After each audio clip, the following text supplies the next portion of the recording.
Friends, if everyone would have a seat, please. We are going to begin the funeral service for Dr. Irwin Pearlman. If you have a cell phone, I'd ask you kindly to place it into silent mode or turn it completely off at this time. I'd also like to welcome anybody via live stream. On behalf of the family, thank you for attending. Services will be conducted by Rabbi David Chapman and Cantor Stephen Storr of Congregation Beth Shalom in Northbrook. And we will ask that everyone please rise as the family is escorted into the chapel.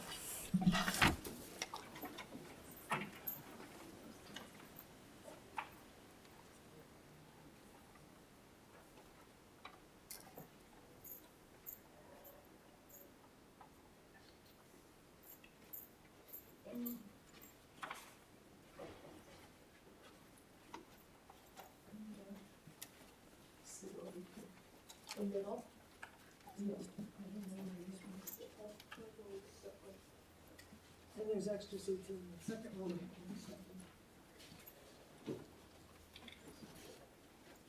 And maybe I can bring a couple chairs out here.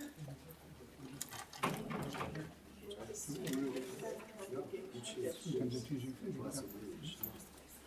prefer to bump into you.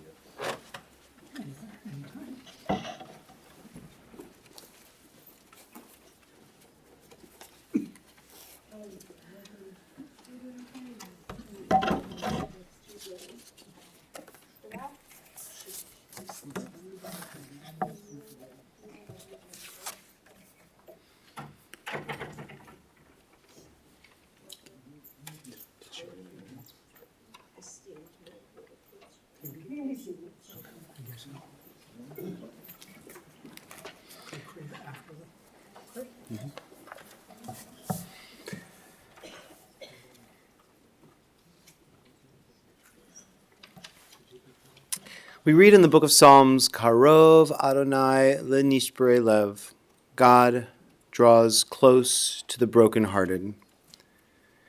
And we are here today among the brokenhearted as we mourn the loss and celebrate the good life lived by Dr. Irwin Pearlman, Zichrono Livracha. Our hearts break with the many people who knew and loved Irwin, countless friends, patients, colleagues, neighbors, fellow community members, fellow golfers, fellow guys that he liked to talk about teeth with, many, many, many people whose hearts break. And of course, our hearts break with Irwin's family, his children, Jamie and Stephen and Michael, along with Kevin, Erica, and Lindsay, his beloved grandchildren, Hannah, Benjamin, Nathan, Ava, Charles, Julia, and Madelyn, and of course with Marsha. Irwin was a man of many commitments and many values, but he was, above all, a family man. Therefore, it is only fitting that we begin our time together this afternoon with some sweet memories and reflections from some of those lucky enough to call themselves part of his family. First, we will hear from his son Michael, who will be joined by Lindsay and Julia and Maddie.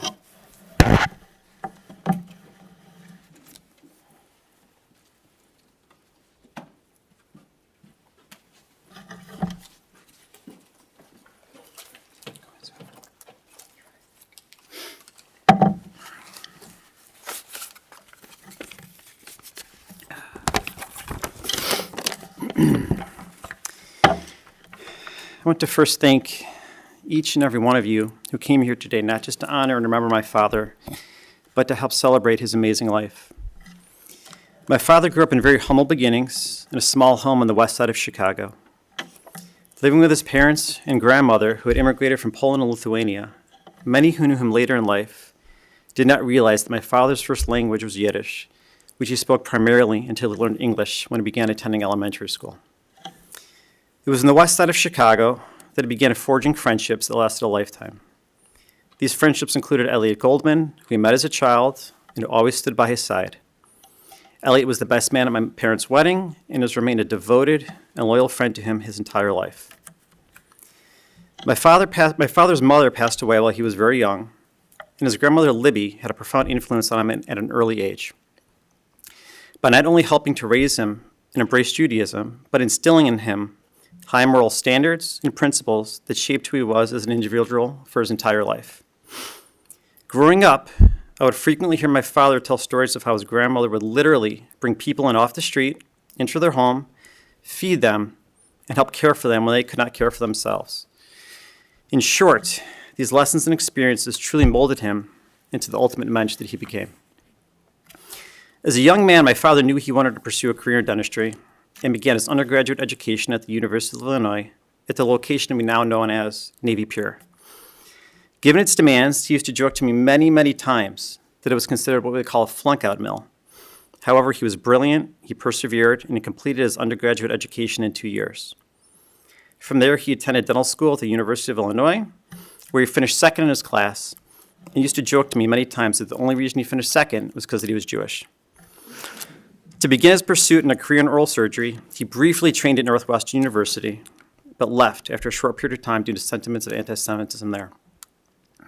My sister and I used to joke that his rejection of Northwestern became the curse that did not allow any of his children to be accepted to Northwestern for college or graduate school, until I finally broke that curse when I matched there for residency. After leaving Northwestern, he moved to New York City, where he used to tell me that he lived in the last nice apartment on Park Avenue. While in New York, he began honing his skills in oral surgery while training at Mount Sinai Hospital. Within a short period of time, he met my mother, who at that time was also training as an operating room nurse. It was not long after they began dating that they were engaged, and then shortly we were married. Returning to Chicago to begin his career, he slowly began building a practice in Oak Park that would become recognized as one of the largest, successful, and most well-respected in the Chicagoland area. As an oral surgeon, to say he was profoundly gifted is an understatement. When I met his colleagues growing up, including referring providers, they spoke of him with such reverence, but not just because of his amazing skills, but because of his genuine kindness, his constant willingness in helping others any time of day or night, or without the means to pay. One of the biggest compliments I would receive regarding my father is when in conversations with people who I had recently met, I would learn at one point he may have cared for them, a family member or friend, and they would describe to me not just his amazing skills, but more importantly, how sweet and how kind he was, and how much he alleviated their anxiety. I would constantly hear these words used to describe him throughout my life: kind, generous, caring, and descriptions of him as being the sweetest man, not just from his colleagues and patients, but from extended family and friends his entire life. He truly was the ultimate mensch. As a father, he was everything a son could ask for. He was passionate about his career and loved his work, but more so to consistently strive to provide for his family in ways he was never fortunate enough to have growing up. He consistently provided so much, was so generous, and asked very, very little in return.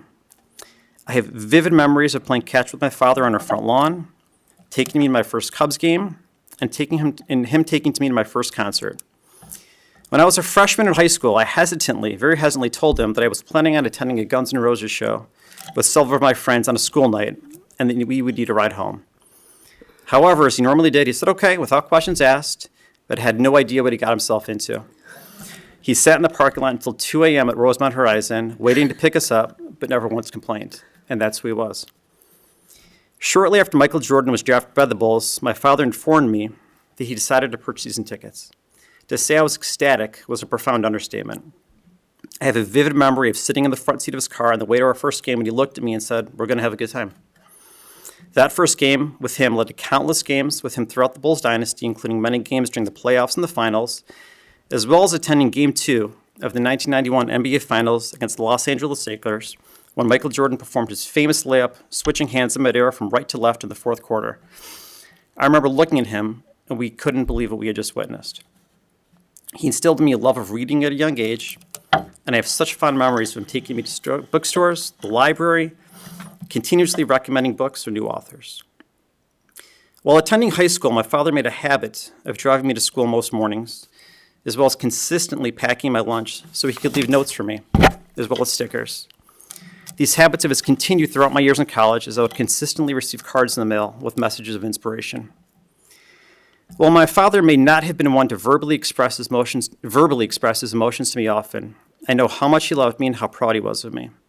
While attending medical school, my apartment was not far from his office, and when visiting him often, he would have the biggest smile on his face when I walked through the door.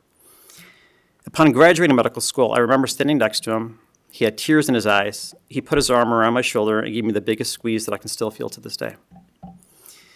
Shortly after my dad begrudgingly retired, he continued to spend time volunteering his skills at dental clinics in Florida and Chicago, including at a clinic that he was so excited to tell me was called Goldie's Place, as Goldie was the name of his mother. However, it was then we began noticing slight changes in his cognition. My sister and I accompanied him to his first appointment with a neurologist, and after learning of his diagnosis with the potential to cause a progressive decline, I drove him home and he sat with such bravery and such stoicism that remained with him through his entire days. As his condition began to decline, however, his sense of humor and personality had not faded. In January of 2020, when he was still able to slowly ambulate, I remember being with him in Florida, walking to our car after dinner, when a woman passed closely by us who clearly had just had some plastic surgery on her upper chest. He looked at me, gave her this enormous smile, this smirk, and said, "I think we need to turn around." Head back to the table for a lot of that. But that's who he was. These smiles didn't fade easily, as when he moved into his first facility in Highland Park for full-time assistance with his care, there just so happened to be a Baywatch channel on his television. We frequently turned those on when I came to visit, and it put the biggest smile on his face. As his condition continued to decline, both physical and cognitive, I remember being frightened, but he remained true to his personality, as calm, cooperative, and stoic as ever, never once being agitated. When we had to move him to Radford Green in 2023 to the closure of his first facility, there was some concern on whether he would adjust well. But again, true to his personality, he went with the flow, remained calm and cooperative as ever. I visited my father often in his facility to check in on him, to say hi, to let him know I was there, as well as fill him in on recent books I read, the escapades of our family and friends, and upcoming travel plans. While it was extraordinarily difficult for me to witness the decline of such a fiercely independent individual, and to see the condition my father was in over the past several years, it was a tremendous honor and privilege to care for him, to feed him, and to clean him.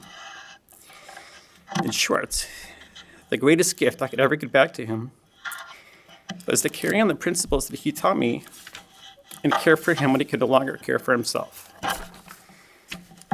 Not just over the past several years, but in his final days and hours, to make certain he was as comfortable and peaceful as possible.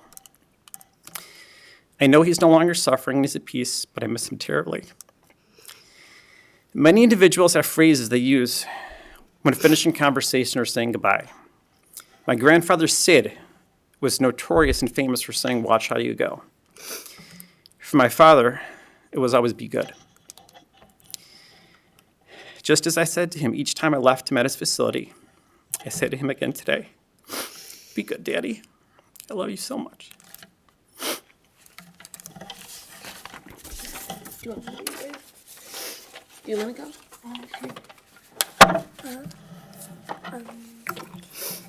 Here. I really liked when my grandpa made clicking noises at me to show that he loved me. I'm going to read Maddie's words, if you can see them. I liked when he made clicking noises to show that he loved me. I'm going to miss visiting him. I wish I could have said goodbye.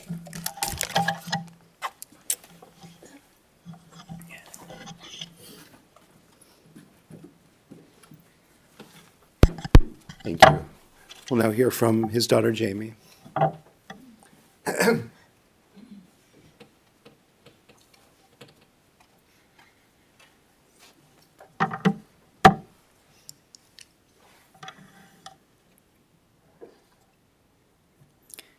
One of my earliest memories is of me in the basement of our home on Long Road. I was quite young, and I was so proud of myself because I had memorized my father's 2 work phone numbers. This was important because I would proceed to call him 16,000 times a day for the next 40 years on his work phone and on his cell phone. And my father would answer each of these 16,000 daily calls. It didn't matter if he were in surgery or on the golf course or in a movie theater. He answered. He didn't just talk, though. He traveled. He and my mother came to Moscow to see me. And when I got sick and had to leave, he flew to New York and met my plane from Russia and brought me home. He came to Madison when I was sick during finals one year. He got a hotel room, and he took care of me. He would cancel all of his cases in a heartbeat to catch me when I fell. He moved me in and out of college residences, and though I know he hated bringing those boxes up and downstairs, he never complained. My father taught me that when you love someone, you show up. And he loved me more than anyone ever loved me. He helped me make an abacus for math class when I was young. I'm pretty sure helped is an understatement. It was amazing. It was so beautiful, and he was so proud of it. He created a middle school experiment for me. He got teeth from his office, and we made it to state. He taught me that you had to study until you knew something cold. And I learned what the word conducive meant in high school because he was always telling me that doing homework in bed was not conducive to learning. My father loved being an oral surgeon and would get excited about his big cases, as he called them, on Wednesdays at Michael Reese. He would drive to the office for emergencies in the middle of the night, and I heard him talking to bleeding patients on the phone, and I learned that rinsing with warm salt water would make everything better.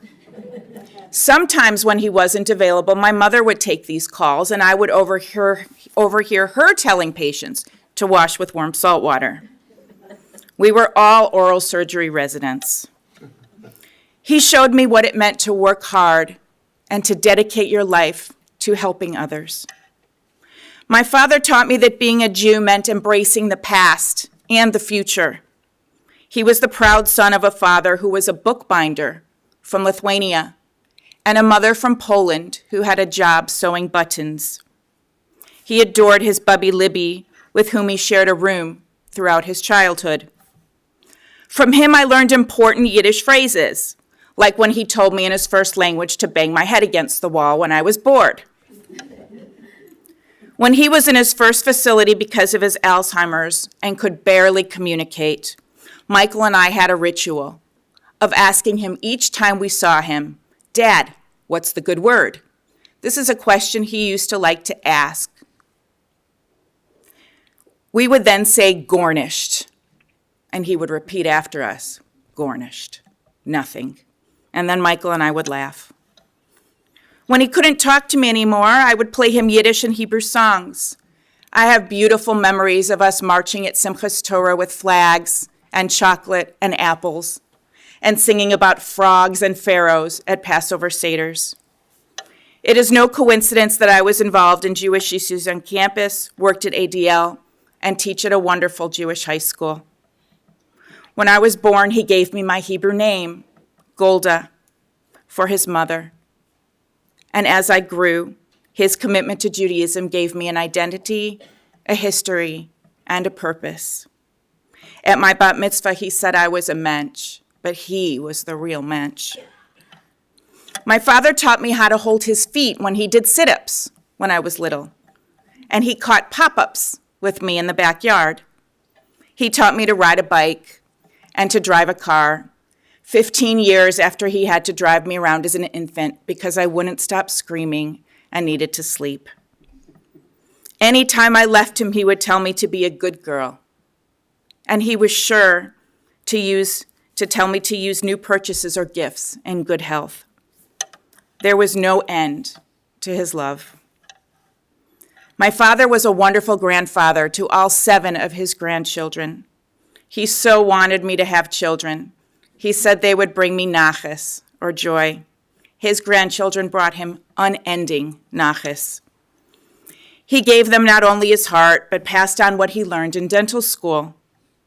When Hannah went to meet the teacher at 3 years old at the JCC preschool, she sat down and she took a crayon and she said, "Put crayon on mommy's maxilla." And the teacher thought she was so smart. But the teacher didn't know that the night before my father had taught 3-year-old Hannah the difference between a mandible and a maxilla. At her 5th grade end of the year ceremony before middle school, there was a slideshow with each child's picture and what they wanted to be when they grew up. Hannah said oral surgeon. My colleague recently went to a dentist in Oak Park. He knew my father had had an office there. He asked the dentist if she knew of my dad. She said she did, and that he was brilliant and hardworking. I am sure that he would be honored to be remembered that way. I have doubted a God that would let my father's mind be lost to Alzheimer's. My faith falters when I think of his once skillful hand crippled by contractures. Ultimately, though, I return to a belief in God's goodness, as he must have loved me infinitely to have given me the gift of being my father's girl.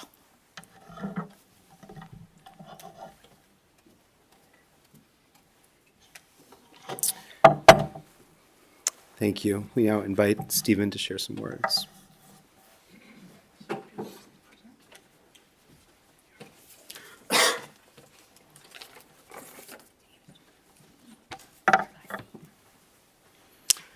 Good afternoon. Thank you all for joining us to mourn the loss of my dad, Dr. Irwin Pearlman, and just importantly, to celebrate his remarkable life. Let me try to capture just a few things that made him so unusually special. First, he was very humble despite his success. He really didn't care about material things. His greatest joy was to read an intriguing spy novel on a comfortable chair with good air conditioning. We particularly enjoyed discussing Daniel Silva books, although he was convinced that the good Mr. Silva was slacking off in the recent ones, and even accused him of outsourcing certain chapters. To further illustrate, when I was dating Erica, she told him that she had picked up a winter hat at Walgreens for $1. Dad was glowing.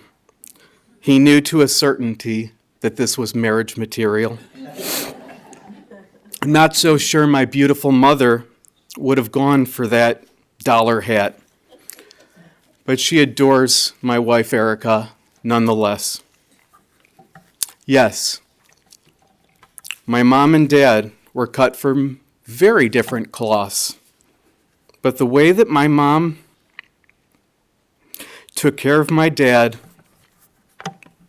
throughout his illness was something to behold. Mom, there's no one like you. Number 2, he was generous. He would perform oral surgery for people who couldn't afford to pay him. And he performed this mitzvah with alacrity.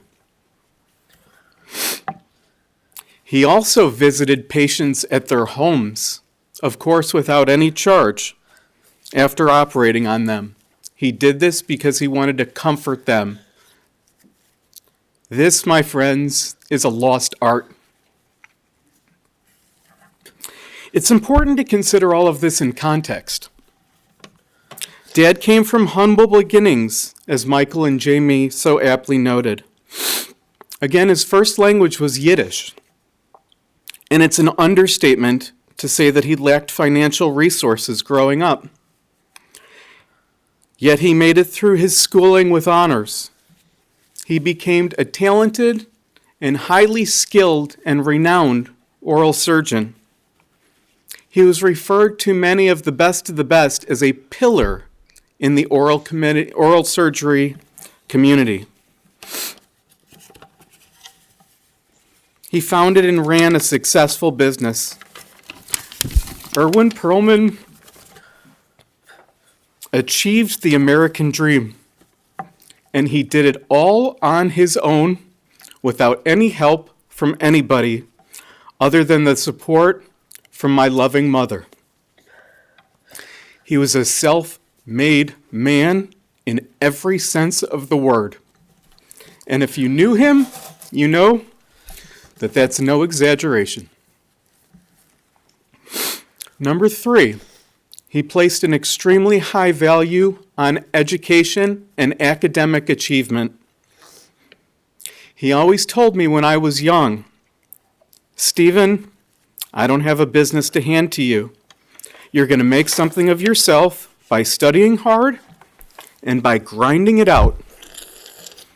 Nothing was more important than work ethic itself for its own intrinsic value to Irwin Pearlman.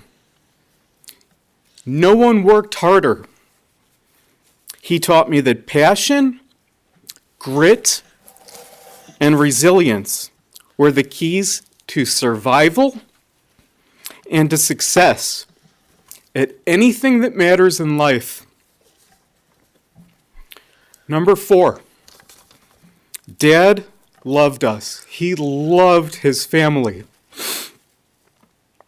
He was selfless in how he attended to our health, our well-being, and security. He always made my beautiful wife, Erica, and my children, Ava and Charlie, feel special and loved.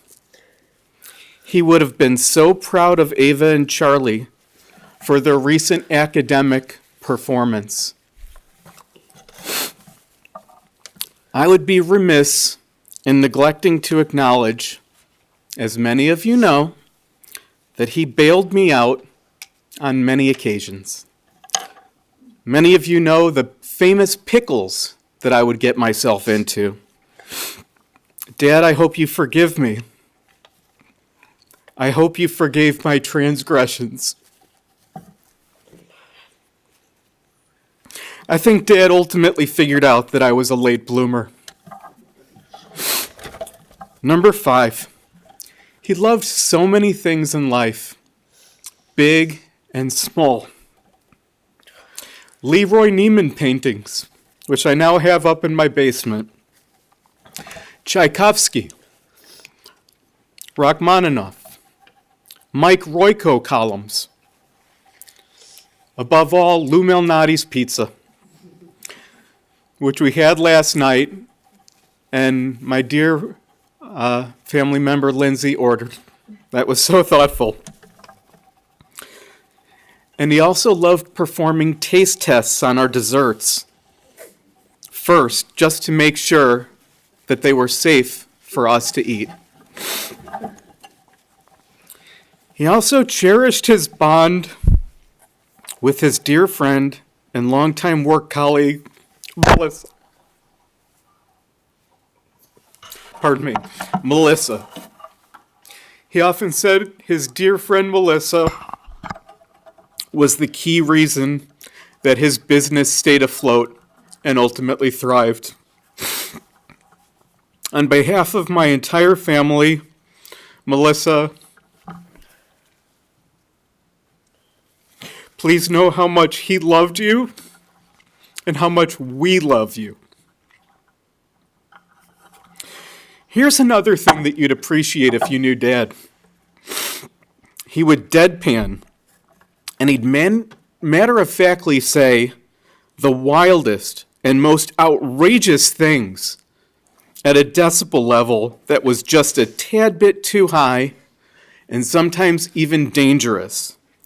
This happened in airplanes, it happened in restaurants, It happened at Bulls games, and it even happened on high holidays at synagogue sometimes. He'd see something that would touch a part of his cerebral cortex, and the filter was disassembled.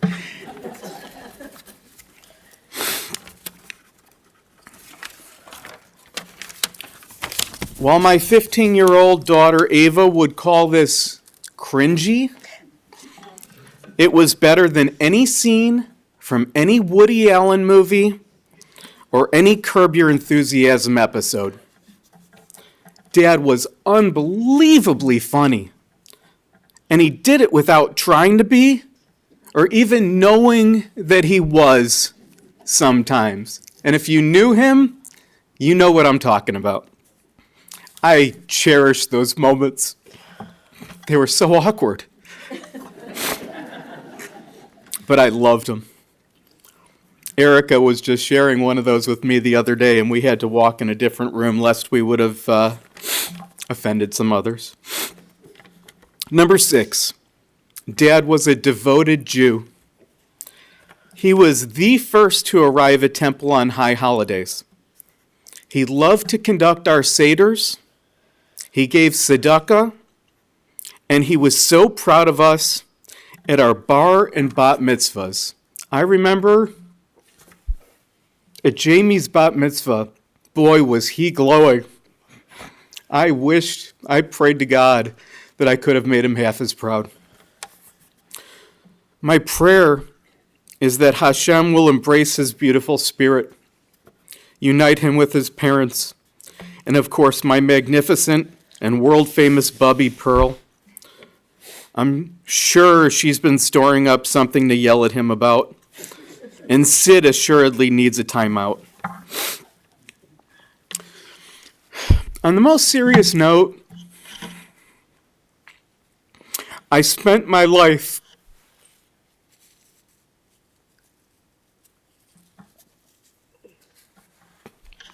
my entire life seeking Dad's validation.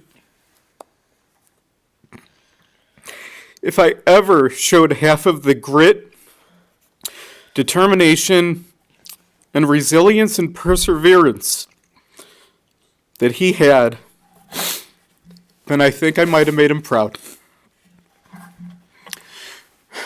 I want to thank you from the bottom of my heart, all of you, for being a part of his life. We can all agree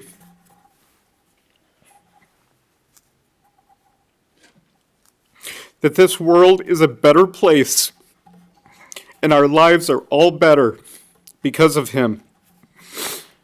But more than anything else, I just miss his smile. Thank you, Dad. I owe you absolutely everything. Thank you very much for being here. He'd always care for me.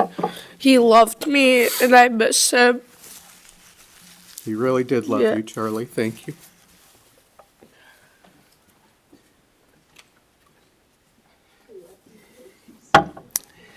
Thank you. We'll also hear some words from some of the other grandchildren, Hannah, Ava, Ben, and Nathan. Come up. You can come up together and then speak one at a time.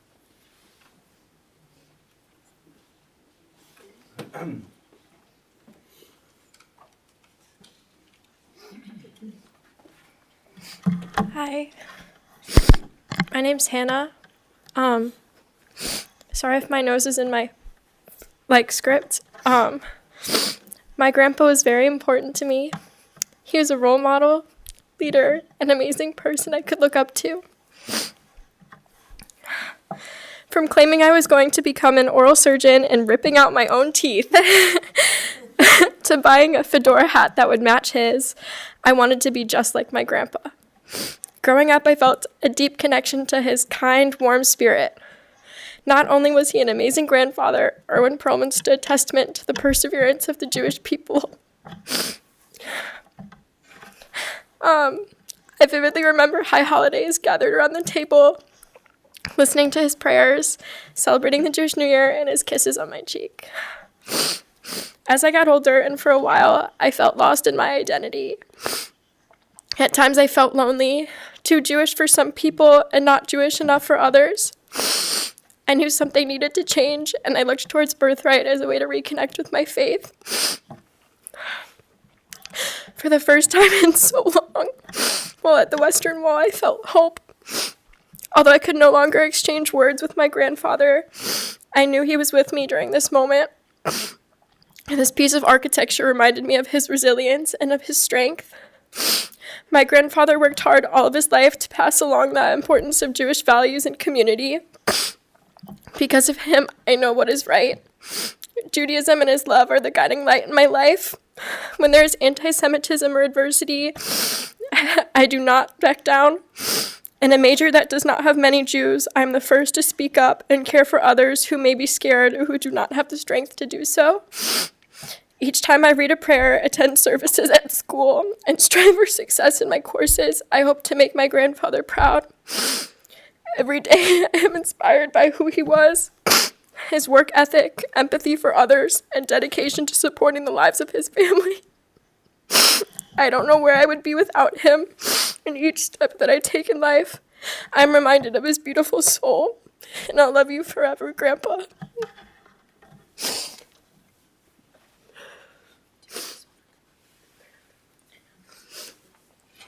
Hi, I'm Ava, and I'm Steve's daughter, and I just wanted to share some of my best memories with my grandfather. When my grandpa wasn't able to come to my bat mitzvah, it was really sad, and I remember this kind of started a tradition for me and my grandfather. After my bat mitzvah, right away, I went and visited him,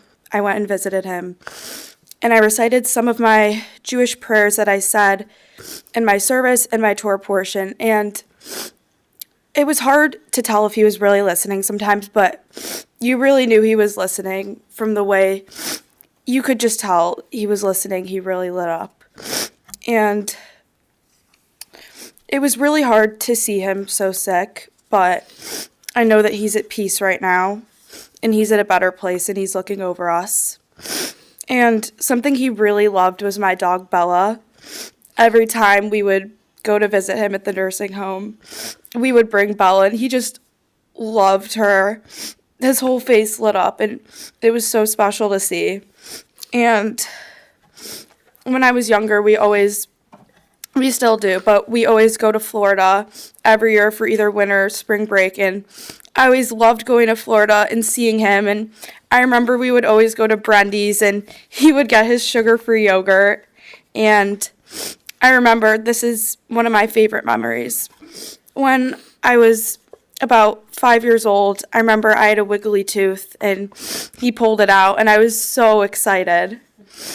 But overall, my grandpa was loving, generous, caring, and extremely giving.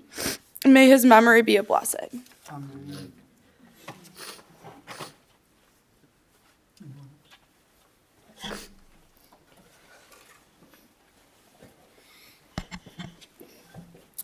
Thank you for those beautiful reflections.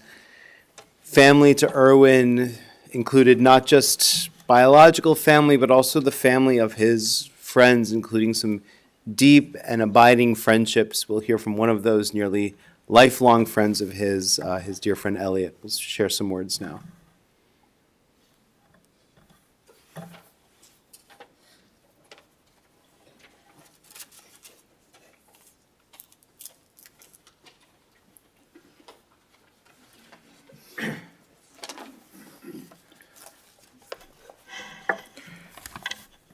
Why? Why were we friends for so long? I can tell you why. You've heard it all today. He was a mensch, he was a wonderful person, and you heard it from the people that mostly and directly and absolutely counted, his family, and from others. You've heard everything, and anything more I can say relates to a note that I got from one of our friends from school, going way back from Austin. Quote, Irwin was such a good, kind, compassionate, intelligent friend with a great sense of humor. He will be deeply missed. That is Irwin. Shalom, my friend.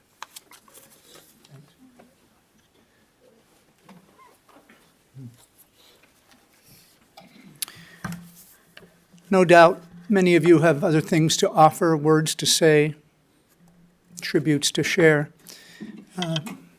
But at this time, we'd like to ask you to read one of the Psalms that are in the pamphlet provided for you, the 23rd Psalm, adding your voice to this very special celebration of his life while we mourn his passing. The Lord is my shepherd, I shall not want. He maketh me to lie down in green pastures. He beside the still waters. He restoreth my soul. He guideth paths of righteousness for God's name's sake. Yea, though I walk through the valley of the shadow of death, I will fear no evil, for thou art with me. Thy rod and thy staff, they comfort me. Thou preparest before me.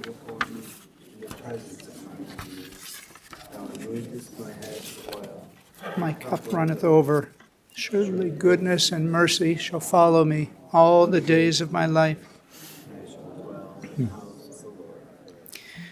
Mizmor LeDavid, Adonai ro'i lo'achsa,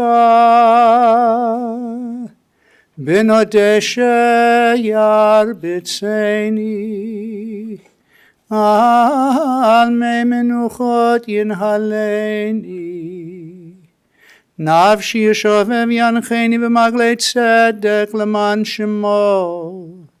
Gam ki elech begeit salmavet lo irara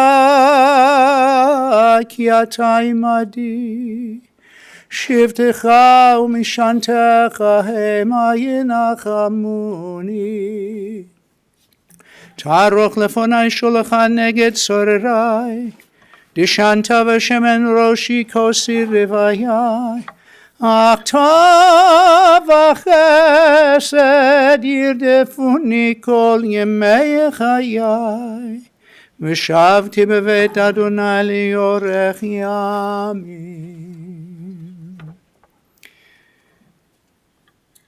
There's a teaching I came across that I'd like to share.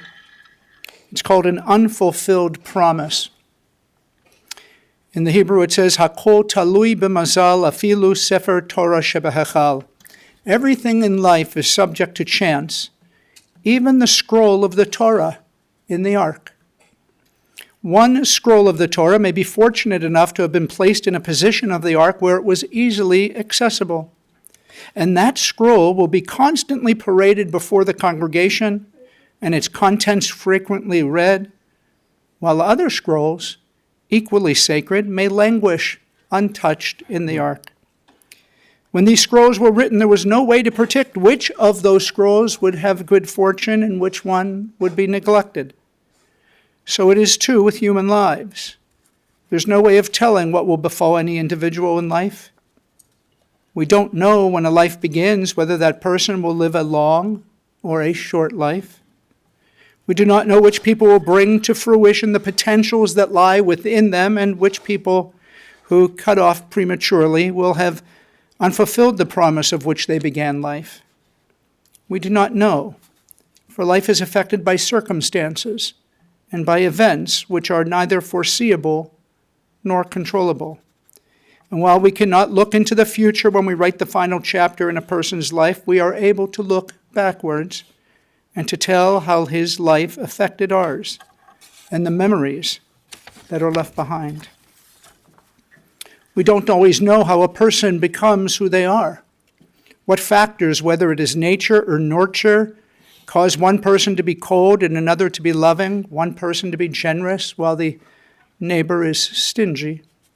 We may never know how Irwin became the special man that he was, how he attained his seemingly limitless capacity for love and for care, how he developed into the consummate mensch, a person admired and respected by everyone he came in contact with. We may never fully ascertain from where he got his deep intellect, his curiosity, his work ethic, his sense of humor, his compassion, and his deep and abiding Yiddishkeit. We never know where the obsession with cleaning came from. The Talmud suggests that God predetermined certain aspects of our personalities before we're ever born. But nevertheless, God does give us free will to take advantage of those good traits or choose not to. Whatever hand Irwin was dealt, he played it to the best of his ability and then some.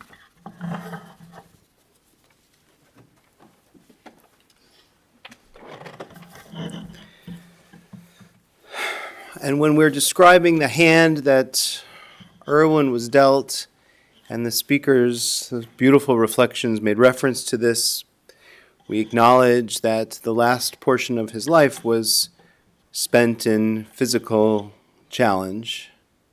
And while today we focus on the years, the good years of his life, that he was able to enjoy all of those blessings, nevertheless, we want to offer a birkat hoda'ah, blessing of gratitude for the many caregivers that helped sustain Irwin, especially in this last chapter, the countless doctors and nurses and CNAs and social workers and folks in many different places that helped him stay as healthy as possible for that period. No less the caregiving that was offered by his loving family, including in some very difficult times. So my task is simply to fill in a couple of holes from all of the beautiful stories that I heard from the family when we met. Sometimes, you have to coax families to start talking a little bit about their loved one. Sometimes it's a little quiet at first. This was not one of those meetings. This family was overflowing with stories and anecdotes and beautiful ways that Irwin positively affected their lives, and we know the lives of many, many others. And it is a blessing to be aware of a blessing in your life. It is a blessing to know that you're fortunate enough to have somebody really special to call your grandpa, your father-in-law, your husband, your uncle, your brother-in-law, what have you. It's a blessing to be able to recognize that gift in your life. From his humble beginnings on the west side of Chicago, Dr. Irwin Pearlman began a distinguished journey. And I say distinguished because, as we learned, that doesn't necessarily mean that he pursued all the trappings of fame and fortune. It was distinguished because of how he chose to treat people. And I mean treat in every sense of the word, treat them medically, but also treat them as human beings. That journey brought him to a fateful encounter in New York at Mount Sinai, where first a non-Jewish nurse showed interest, and Irwin put the kibosh on that right away, but she knew to introduce him to Marsha. And that first date was a shidduch for the ages. We learned about their first date at Delmonico's, where they shared a drink, or perhaps 2 or 3, to the point where Marsha needed a little assistance getting home. But perhaps, or maybe because of that rocky start, their relationship moved very quickly. And 6 months from that first encounter, they were already married. And despite some initial reservations on Marsha's part, they started their life together here in Chicago. And there was a commitment that Irwin made that he upheld, that there would always be time and resources available for Marsha to visit her family back in Philly whenever it was needed, and they would be able to visit them in Chicago. And again, that was something that Irwin upheld throughout his life. He started his practice with 2 dear friends, Alan Miller and Alan Klinetsky. Alan Klinetsky turned out to be a distant cousin from the family's roots in Lithuania. The office, the practice may have been located in Oak Park, but the operating room, as we heard, was occasionally their kitchen table, as Irwin pulled teeth or removed stitches for friends, neighbors, and family members at home. When I asked the family who in this room has received oral surgery from Irwin, I think 75% of the hands went up. If I asked in this room, who in this room had oral surgery performed by Dr. Pearlman at some point, even casually, perhaps off the books, quite a lot of former patients here. And that was how he was. He wanted to save people, maybe a trip to the western suburbs. He never wanted to make someone who is in pain wait to be seen. As Stephen said, this is a lost art in many ways, this kind of really personalized, patient-centered care.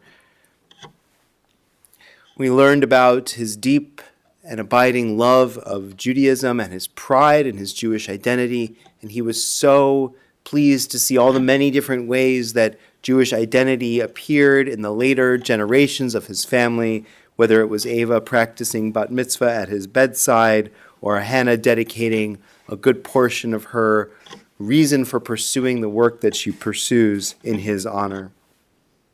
He was deeply dedicated to his Judaism, and he was, as Marsha told me, very proud to be a member of Congregation Beth Shalom. He may not have been involved in the committees or the clubs so much, but he espoused that rare and most treasured type of member. He was a Jew in the pew. And he was certainly a Jew in the pew. Religiously, so to speak, showing up among first folks to arrive for the high holidays, claiming his regular seat, staying for the entirety of the service. The family assured me he never dozed off, not even once, not even for a brief moment. Just kidding. But he treasured that affiliation. He treasured that association and the many, many deep relationships that he built as part of that community.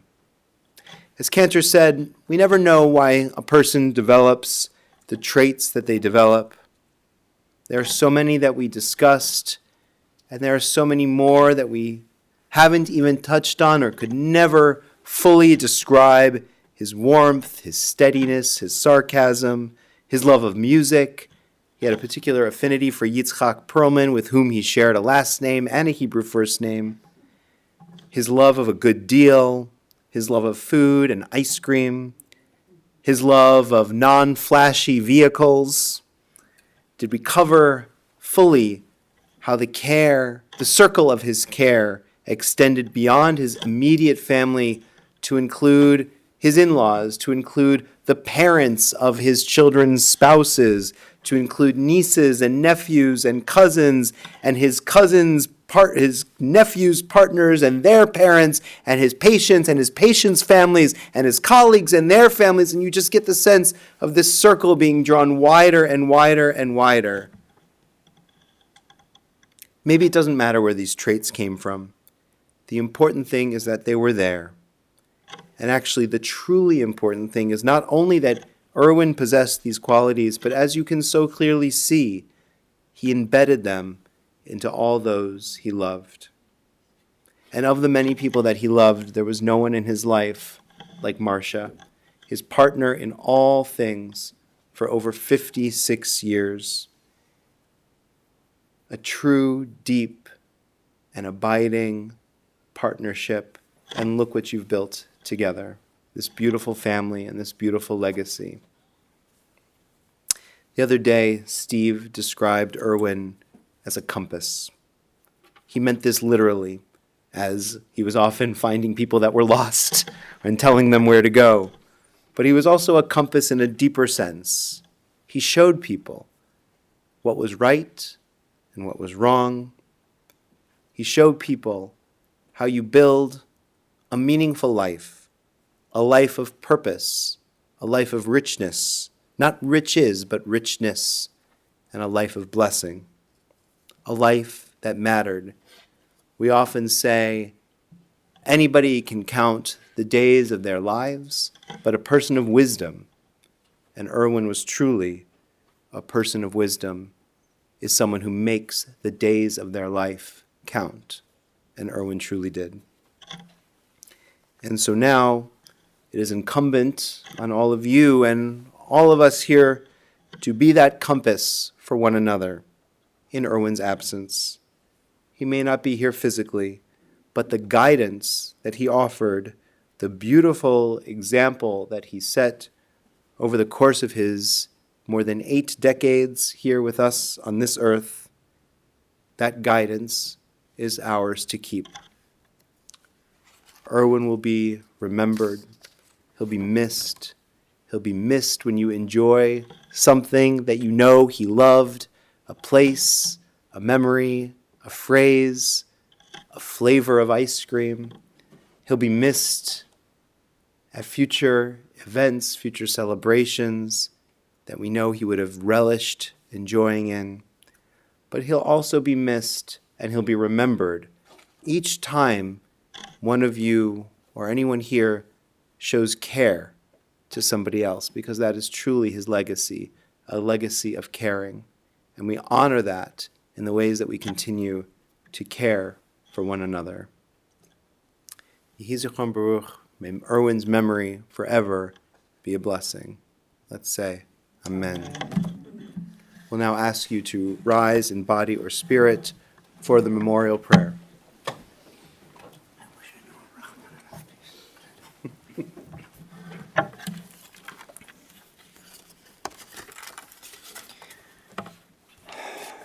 Emale rachamim shochen b'meromim hametzei menucha nechona tachat kanfei hashchina b'malot kedoshim utehorim kezohar harakia mazhirim. Et nishmat Yitzchak velvo ben Menachem shalach liolamo. V'gan Eden tehei menuchato. Ana v'larachamim ashtireihu b'seiteh knafecha liolamim.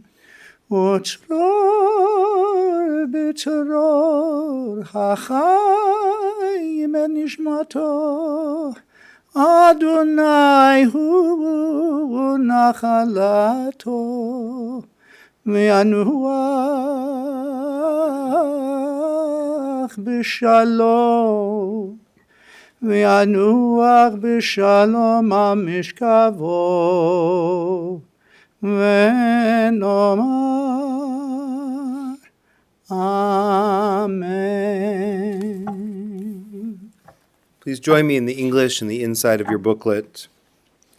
O God, full of compassion, thou who dwellest on high, grant perfect rest beneath the sheltering wings of thy presence among the holy and pure who shine as the brightness of the firmament unto the soul of Dr. Irwin Pearlman, who is gone unto eternity. Lord of mercy, bring him under the cover of thy wings, and let his soul be bound up in the bond of eternal life. Be God's possession, and may his repose be peace. Amen.